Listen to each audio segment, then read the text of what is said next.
क्या आपने कभी 10 आज्ञाओं के सफर के बारे में सोचा है? आज चलिए मूसा और 10 आज्ञाओं की बाइबल की कहानी के साथ समय में एक दिलचस्प सफर करते हैं।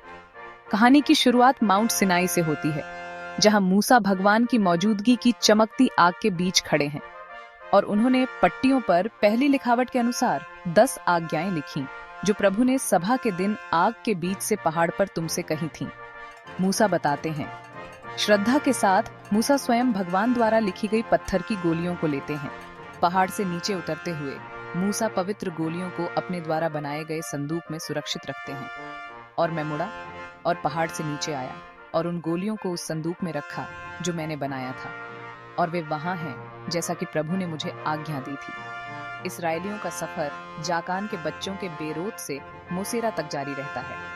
यहीं पर महायाजक हारून का निधन हो जाता है और उन्हें दफना दिया जाता है। उनका बेटा एलियाजर नए महायाजक के रूप में कार्यभार संभालता है। फिर उनका रास्ता उन्हें गुड़गोड़ा और फिर आगे जोतबत तक ले जाता है, जो पानी की नदियों से धन्य भूमि है। इस तीर्थ यात्रा के दौरान प्रभु लेवी के गोत्र को एक अनोखी बुलाहट देते हैं। उस समय प्रभु ने लेवी के गोत्र को अलग किया ताकि वे प्रभु की वाचा के संदूक को उठाएं, प्रभु के सामने सेवा टहल करें और आज तक उनके नाम पर आशीर्वाद दें। अपने भाइयों के विपरीत लेवियों को भूमि का कोई उत्तराधिकार नहीं मिलता है। इसके बजाय स्वयं प्रभु ही उनका उत्तराधिकार है, जो अपने दिव्य वादे को पूरा करते हैं। मूसा पहले की तरह 40 दिन और 40 रात पहाड़ पर रहते हैं। इस दौरान वह इसराइलियों के लिए प्रार्थना करते हैं और प्रभु सुनते हैं। और यहोवा ने उस समय भी मेरी सुनी, और यहोवा ने तुम्हें नष्ट नहीं किया।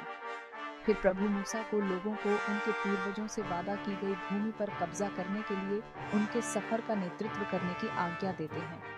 और यहोवा ने मुझसे कहा, उठ, लोगों के आगे आगे चल कि वे उस देश में प्रवेश करें और उस पर अधिकार कर लें जिसके देने की शपथ मैंने उनके पूर्वजों से खाई थी। ये कहानी सिर्फ पत्थर की गोलियों के बारे में नहीं है। ये विश्वास, आज्ञाकारिता और भगवान और उनके लोगों के बीच अटूट वाचा के बारे में है। अगली बार और बाइबल यात्राओं के लिए मेरे साथ जुड़ें, जहां प्राचीन कहानियां जीवंत होती हैं। देखने के लिए धन्यवाद। भगवान भला करे।